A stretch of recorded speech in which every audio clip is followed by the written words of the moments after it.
আমি আবুল হাসান মাহমুদ আলী, অর্থমন্ত্রী। 7,97,000 কোটি টাকার যে বিশাল বাজেট উত্থাপন করা হলো জাতীয় সংসদে, সেখানে বিশাল অঙ্কের ব্যয়ের যোগান দিতে এনবিআর এর ঘাড়ে পড়ে 4,80,000 কোটি টাকার রাজস্ব। এই রাজস্ব সংগ্রহে উঠে পড়ে লাগতে হবে সংস্থাটিকে।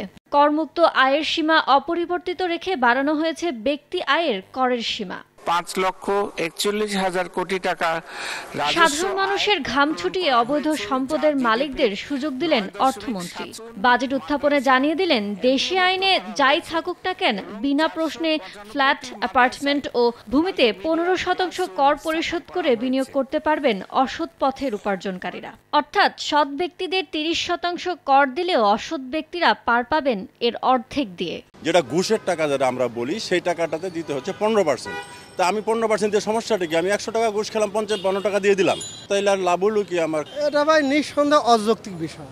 এ তারা সুযোগ করে দিচ্ছে আমাদেরকে যে আসো তুমি 5 কোটি টাকা বানাও, তার মধ্যে আমার 30 লাখ টাকা দিয়ে সাদা করে নাও। মাত্র 20 লাখ টাকা আমার থাকলে আপনি আমাকে 13% দিতে হবে। আরেকজন অবৈধভাবে টাকা আর্ন করলো আর 15% টাকা দিল, সে পুরাটা অবমুক্ত হয়ে গেল। আমার মনে হয় না এটা আমাদের অর্থনীতিতে বড় ধরনের একটা ইম্প্যাক্ট পড়বে।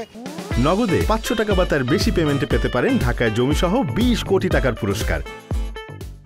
বিনা প্রশ্নে কালো টাকা সাদার এই সুযোগে আরো বেপরোয়া হয়ে উঠতে পারেন অসৎ ব্যক্তিরা, এমন শঙ্কা অর্থনীতিবিদদের। কালো টাকাকে বা সম্পদকে এটা জায়েজ করা, জাস্টিফাই করা, এটা আসলে নৈতিকভাবে সমর্থনযোগ্য না।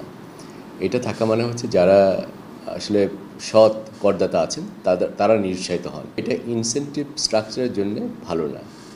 যদি করতেই হয় তাহলে আমার কাছে মনে যেটা রাখতে হবে যে এটার সঙ্গে সঙ্গে ব্যাপকভাবে এটাকে এনফোর্স করতে হবে। আমরা এর আগেও দেখেছি খুব বেশি লোক সুবিধা নেয় নাই এবং খুব বেশি এখান থেকে রাজস্ব আহরণ হয় না। এর আগে 2020-21 অর্থ বছরে 10% কর দিয়ে 20,500 কোটি টাকা বৈধ করা হয়। সে বছর সর্বোচ্চ পরিমাণ কালো টাকা সাদা করায় 2,064 কোটি টাকা রাজস্ব পায় এনবিআর। 2 বছর বিরতি দিয়ে আবারও সেই সুযোগ দিল সরকার। তাতে দেখার বিষয় কত টাকা রাজস্ব পায় এনবিআর। ইয়ানুর শিফাত, সময় সংবাদ, ঢাকা।